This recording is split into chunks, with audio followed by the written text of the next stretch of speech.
Hey team, this is Grant David Collins, and welcome to Basement Philanthropy, a place where people do not want to wait until they are rich or retired to create meaning, impact, and connection with their time, talents, and money, regardless of the amount.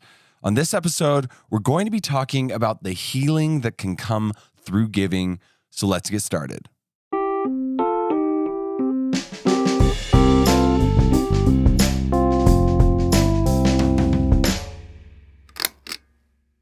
Well, as I'm sitting over here, I am wondering how you are doing over there. You might have noticed that my voice sounds a little bit different, and it's because I am just getting over being sick. And so whatever is happening on your end of the equation, I just want to reach out through the podcast void and say that, there are people thinking about you, and I'm thinking about you.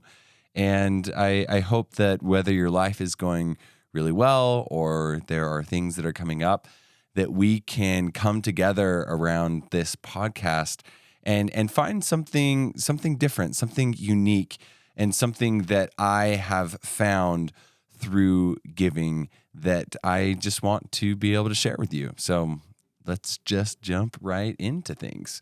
A few weeks ago, I had the chance to sit down with a reporter from one of the local papers to talk about what we have been doing in the giving space. And it was really a pretty awesome opportunity to not only talk through the story, but to reflect on what we are building and why we are building it. And during this conversation, I had some insights about giving that had never occurred to me before. And one of those is what I want to talk about in the podcast today. Now, I am always looking for ways to share conversations I am having about giving. So we decided to have this interview in my basement so it could be recorded. And so I'm going to share a little bit of that recording with you. The full thing is about an hour and a half. So I'm planning to condense a lot of that into another episode of the podcast. But this subject of healing through giving has just been on my mind so much recently that I wanted to share this particular principle of giving before we had the rest of the episode edited. So here is a couple minutes of what we talked about during that interview, and then I'm going to come back on and talk about what I've been thinking about ever since that conversation. I think that we often have a pretty terrible relationship with both time and money and talents, to be honest. Yes. And the beautiful thing about giving is that it's almost a way to start to heal that a little bit. I'll just give a monetary example because it's just easier to speak into, but each one of them has their own thing. But we often think that we don't have a lot. And that's because we have this bias that we have around, it's called comparative bias. Right.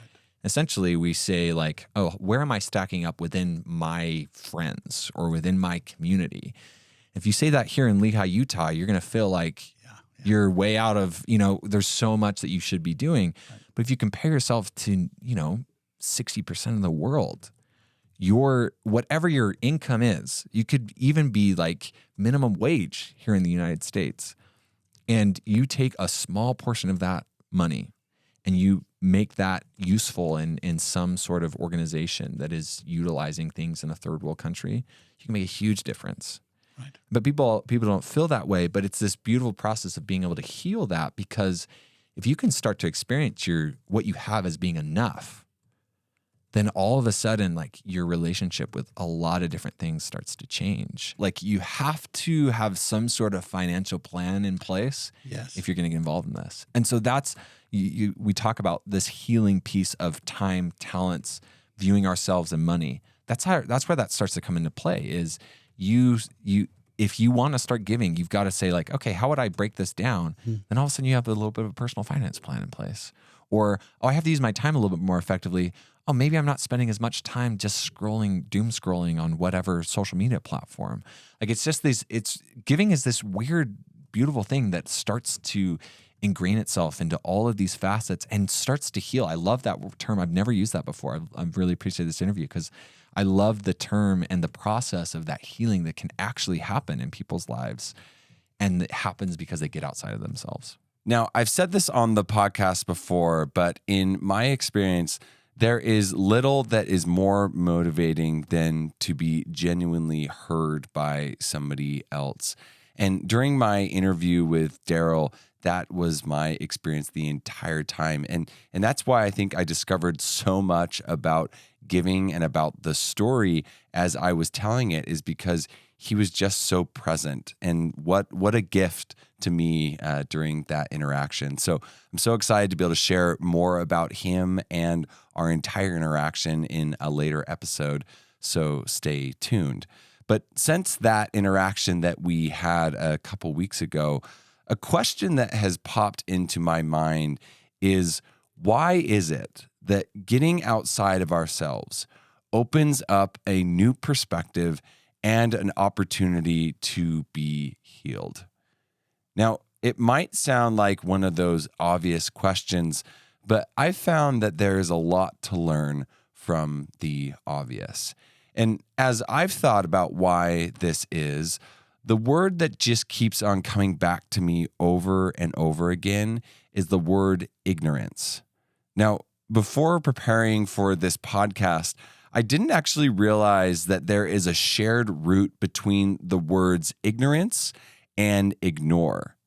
And that isn't by chance. In fact, both of these words share the same Latin root, ignorare, which means to ignore or be ignorant of. Now, many times we have broken relationships with money, time, friends, and family because we are ignoring something that is getting in the way so that healing can actually take place. It's kind of like if you wait to see the doctor because you are scared of the diagnosis. The fear of what is to come can not only prevent us from being healed, but it can make things much, much worse. And there are many cases where ignorance is actually not bliss at all. So why giving can have such an impact or make such a difference in changing this is because giving forces you to look at things from a different perspective or have a different motivation towards something you are already involved with. In short, it kind of allows you the space to face what you have been ignoring so that real healing has a chance to start to take place. And in order to truly help somebody, you have to get on their side of the equation in some way. And this act of getting on someone's side allows you the chance, if you take it, to look back on your own side more objectively. And if we learn to see through this new perspective, there is an opening that is created that can be life-changing. Now, I've seen this in my own life with my semi-broken relationship with money. When I was in college, I wanted to be rich, like really rich. Now, part of this dream or part of this draw for riches was the opportunity to give. But looking back from where I am now, I can see that a lot of the motivation to make money came from a place of insecurity.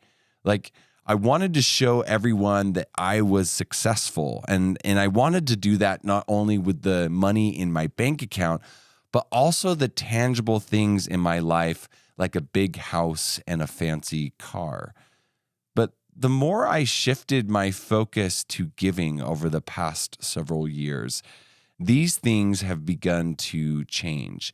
Now, it didn't happen all at once, but once I started to learn how truly fortunate I was with what I already had, and I started to make real comparisons to the majority of the world that had so much little or so much less than what I had, I started to face these insecurities around money with an opening that allowed me to begin a healing process of my own. And a great example of that is with my current car. Now, my car is many things. My car is reliable. My car fulfills on the needs I have to get from one place to another safely. And most importantly, my car is paid off. But something that my car is not is cool. Now, I bought my car from my parents a couple years ago, and what I will say is that they were not focused on a cool car when they invested in this particular feat of machinery, of automation that they bought. I don't know why I just jumped into that craze. If you saw the movie, I'm like shaking my hands. I don't know. Anyway, moving forward. So, although there is a part of me that wants to get something new, something that better, reflects who I am as an adventurous, successful person.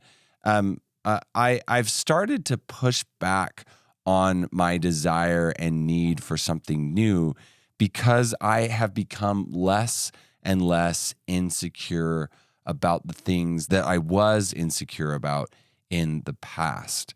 And the interesting thing about this is that this decision to accept my car for what it is and the purpose that it fulfills, and to actually start to fall in love with it because it does this, really frees up more money for me to be able to help and invest in a future where I can help at an exponential level.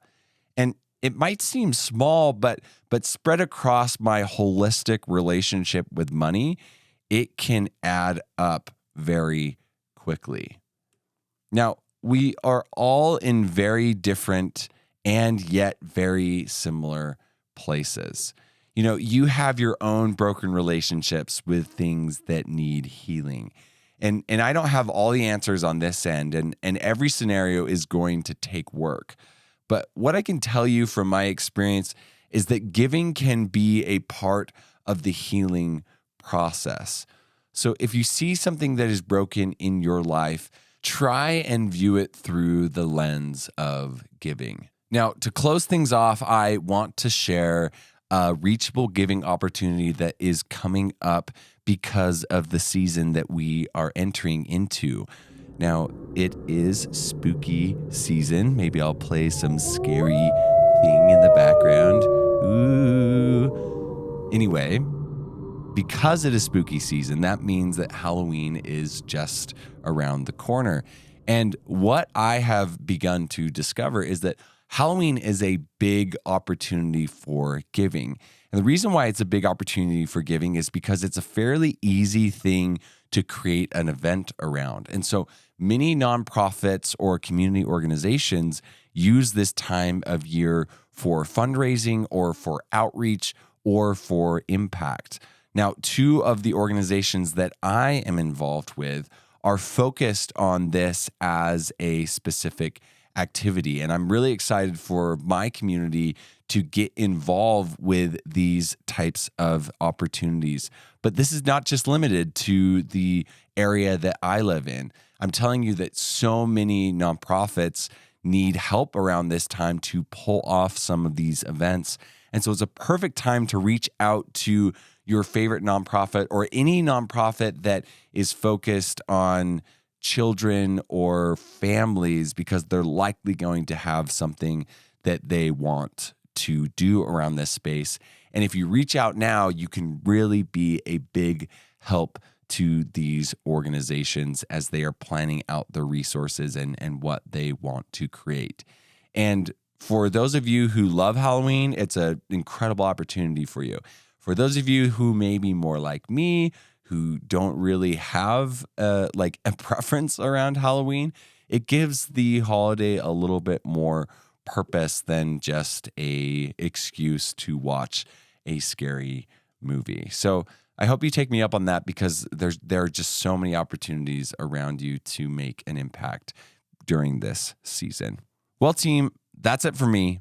Let's go out in the world and create good with our time, talents, and money, regardless of the amount, and experience the healing that can truly come as we get involved with the giving space together. Talk soon.